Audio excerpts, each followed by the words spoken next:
Have you ever wondered, did the Titanic really sink because of an iceberg? Or was that just a cover story for something far darker? More than a century has passed, yet the tragedy of the world's most famous shipwreck still haunts us. But the deeper we dig into the story, the stranger it becomes.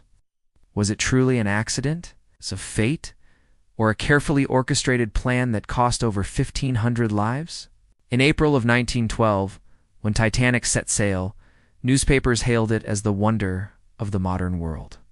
They called it unsinkable, a floating fortress of steel and luxury that even kings or millionaires had never experienced before.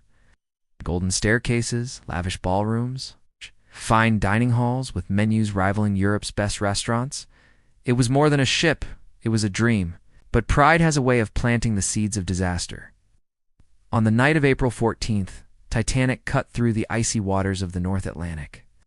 On board were more than 2,200 souls, from wealthy aristocrats and powerful businessmen to poor immigrants chasing the American dream. But few of them knew that this voyage would be their last. At 11:40 p.m., a sharp, freezing collision echoed through the hull. Titanic had struck an iceberg. Within just a few hours, the so-called unsinkable marvel slipped beneath the waves, dragging more than 1,500 people to a watery grave. At first glance, it seems like a simple tragedy. But look closer, and the story becomes much harder to believe. On that very day, Titanic received at least 6 iceberg warnings from nearby ships. Most of those warnings never reached the bridge, were ignored. Why, Captain Edward Smith was no novice. He had 40 years of sailing experience. Could a man like him really dismiss danger so carelessly? Or was there pressure from above, powerful voices insisting Titanic maintain her speed to impress the world with a record-breaking crossing? And why, on a night when ice was everywhere, was Titanic racing at nearly full throttle? Some historians argued the company, White Star Line, wanted to grab headlines by breaking records. But others suggest something more sinister, that the speed wasn't recklessness at all, but part of a plan to drive the ship into disaster. Then there's the strangest detail of that night, the SS Californian. This ship sat less than 20 miles from Titanic, close enough to save hundreds, maybe thousands of lives. And yet, when Titanic fired distress rockets, the Californian never came. Later, her captain claimed he thought the flares were celebrations, not cries for help. But how could any seasoned sailor mistake distress signals for fireworks in the middle of an icy night? Some believe the Californian was told to stand by, to watch, to let the tragedy unfold. And as if that weren't enough, another shocking theory has gained traction. The ship that sank that night might not have been Titanic at all. It may have been her nearly identical sister ship, the Olympic. You see, the Olympic had been badly damaged in an earlier collision. Repairing her would have bankrupted the White Star Line. So, according to this theory, the company pulled a deadly switch, sending the crippled Olympic out, disguised as Titanic, knowing full well she wouldn't survive. A disaster at sea would mean a massive insurance payout. If true, then what the world remembers as history's greatest accident was in fact one of the greatest financial crimes ever committed. And here's where the conspiracy deepens. Look at the passenger list. Among those who died were 3 powerful businessmen who strongly opposed the creation of the U.S. Federal Reserve, the central banking system that still dominates American finance today. Meanwhile, several influential men who supported the plan just happened not to board Titanic. Coincidence or design? Could Titanic have been more than a ship? When the wreck was finally discovered in 1985, many hoped the mystery would be solved. Instead, it only deepened. Researchers found signs of fire damage inside the ship's coal bunkers, fires that had burned for days before Titanic ever left port. Those fires may have weakened the steel, making the ship far more vulnerable than anyone admitted. Was Titanic doomed before she even sailed? And why were these reports buried for decades? Who had the power and the motive to hide such evidence? To truly understand the sinking of the Titanic, we must venture beyond the icy waters of the North Atlantic and delve into the murky depths of the early 20th century financial world. Here's where things get really interesting. The year is 1910, 2 years before the Titanic tragedy. 2 powerful bankers, J.P. Morgan and John D. Rockefeller, are locked in a fierce battle. They're fighting for control of the U.S. financial system, each determined to reshape America's economic future. But there's a third player in this high-stakes game, lurking in the shadows, pulling the strings from behind the scenes. Harriman.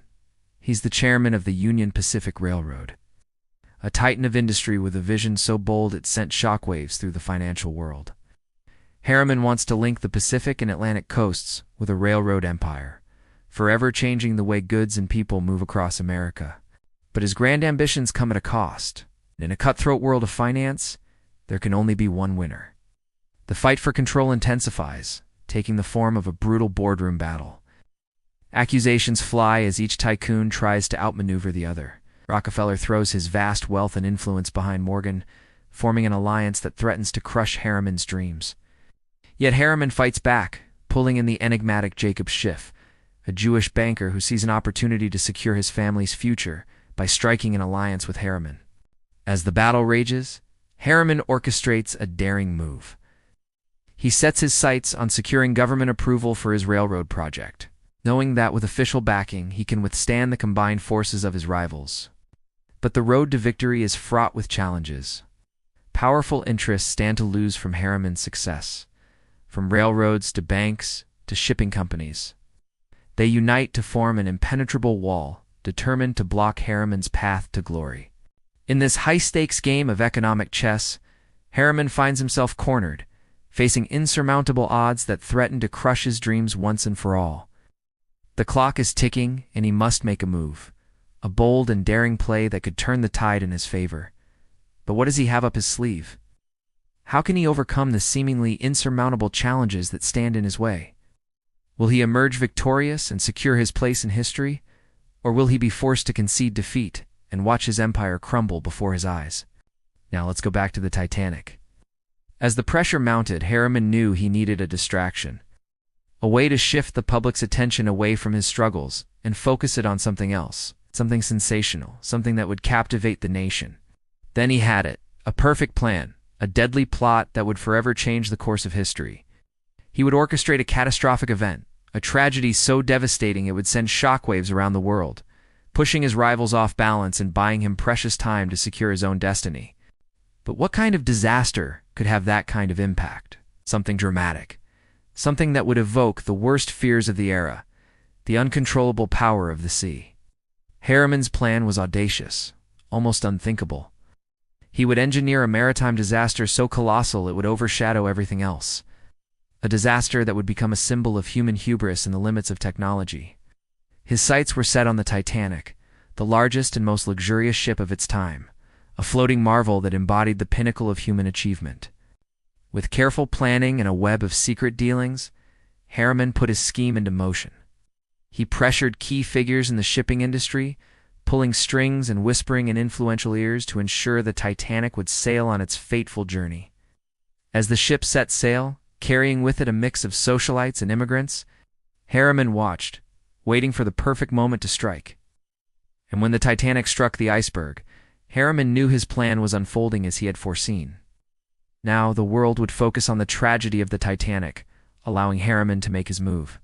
With his rivals distracted, Harriman seized the opportunity. He rallied support for his railroad project, using the momentum from the Titanic disaster to push his agenda forward. With government approval secured, he began construction on his railroad empire, forever changing the economic landscape of America. As the Union Pacific Railroad stretched across the country, connecting distant shores, Harriman's legacy was cemented. The Titanic disaster had been the catalyst, propelling him to success while the world mourned the loss of thousands of innocent lives. Harriman's ruthless ambition had triumphed, leaving a legacy of economic prosperity at a terrible cost. The sinking of the Titanic, a tragedy that had captivated the world for over a century. We've explored the possibility that this iconic disaster may not have been an accident, but rather a meticulously planned event orchestrated by powerful forces with sinister motives. The idea that prominent figures like J.P. Morgan and John D. Rockefeller might have been involved in such a scheme seems far-fetched, but not impossible. Their potential desire to eliminate their rivals and secure their dominance in the financial world could have driven them to extreme measures. The notion that the Titanic was sacrificed to protect the reputation of the White Star Line and ensure financial stability is also compelling. In a world where appearances and public perception were paramount, sacrificing one ship to maintain the company's image would have been a pragmatic move. The conspiracy theories surrounding the Olympic and the possibility that it was mistaken for the Titanic add another layer of intrigue to this already complex tale. The notion of a deliberate financial crime orchestrated by the shipping company itself raises questions about the lengths to which they would go to protect their interests. Furthermore, the supposed sightings of lifeboats and the failure of nearby vessels to offer assistance paint a disturbing picture of indifference and callousness. The idea that some entities were willing to let innocent people perish for personal gain, or to protect their own positions, is chilling. The involvement of figures like Jacob Schiff adds a new dimension to the conspiracy. His decision to align with Harriman and the potential role he played in the unfolding events raise questions about the motivations and loyalties of those involved. As we continue to uncover more details and evidence, the line between fact and fiction blurs, leaving us questioning the very foundations of this historical event. It's important to approach these theories with a healthy dose of skepticism, but also with an open mind. Examining these possibilities allows us to challenge conventional narratives and consider alternative perspectives. While we may never know the true extent of the conspiracies surrounding the Titanic, exploring these theories allows us to engage in critical thinking and historical analysis.